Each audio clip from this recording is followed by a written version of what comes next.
बिहार शरीफ के बाबा मनीराम अखाड़ा देश और दुनिया का एक लौता ऐसा समाधि है जहां मनोकामना पूरी होने पर लंगोट चढ़ाया जाता है। हर साल यहां पर आषाढ़ पूर्णिमा से 7 दिवसीय मेला लगता है और आज से मेले की शुरुआत हो गई है। इस मेले को लेकर उत्साह दिख रहा है, जहां बिहार ही नहीं बल्कि कई राज्यों से लाखों श्रद्धालु बाबा की समाधि पर लंगोट चढ़ाने पहुंचेंगे।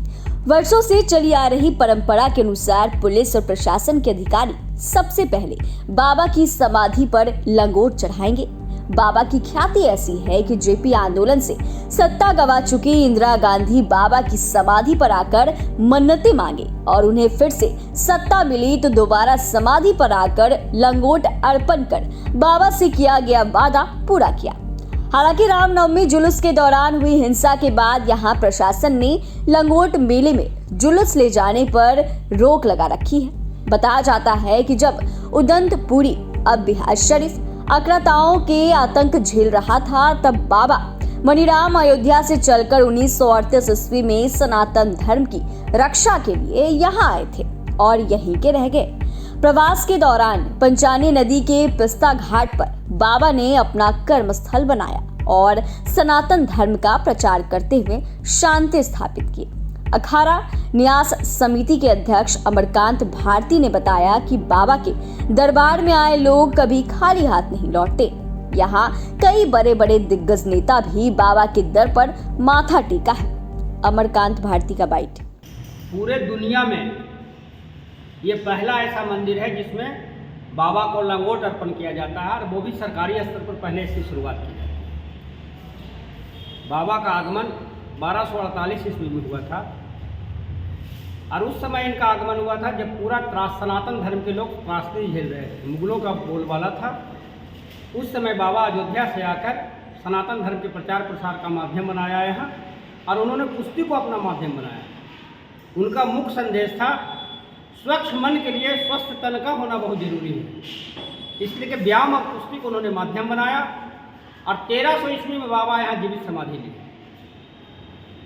इसकी महत्ता आप इस बात से समझ सकते हैं कि जब 1977 में इंदिरा गांधी चुनाव हार गई थी तो बेल्छी नरसंहार होने के उपरांत यहाँ आई और बाबा के दरबार में मत्था टेक कर कही थी कि अगर हमारी सत्ता में पुनः वापसी होगी तो हम सब परिवार आकर बाबा के यहाँ लंगोट अर्पित करेंगे। और जब वो सत्ता में पुनः उनकी वापसी हुई तो प्रधानमंत्री होते हुए सब परिवार आकर बाबा के दरबार में मत्था टेका और ये परंपरा को बरकरार रखते हुए राष्ट्रपति होते हुए श्री ज्ञानी जैल सिंह आकर यहाँ मत्था टेके, राजीव गांधी प्रधानमंत्री होते हुए यहाँ आकर मत्था टेके हैं और भारत सरकार के पूर्व प्रधानमंत्री स्वर्गीय श्री अटल बिहारी वाजपेयी, लाल कृष्ण आडवाणी सहित भारत सरकार के विभिन्न केंद्रीय मंत्रियों ने यहाँ आकर मत्था टेका है। और वर्तमान में जो बिहार के मुख्यमंत्री हैं माननीय श्री नीतीश कुमार जी जब चुनाव लड़े यहाँ आते हैं और बाबा के दरबार में नॉमिनेशन के बाद पहले आकर मत्था टेकते हैं और ये परंपरा लालू यादव ने भी निभाया था।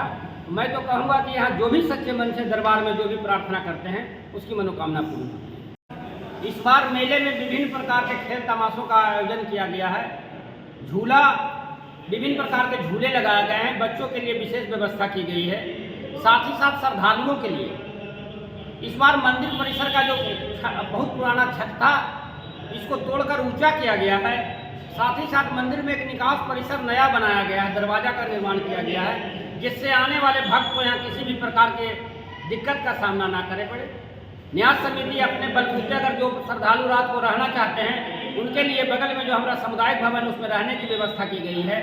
मंदिर प्रबंधन का जो धर्मशाला है उसमें भी रहने की व्यवस्था की गई है।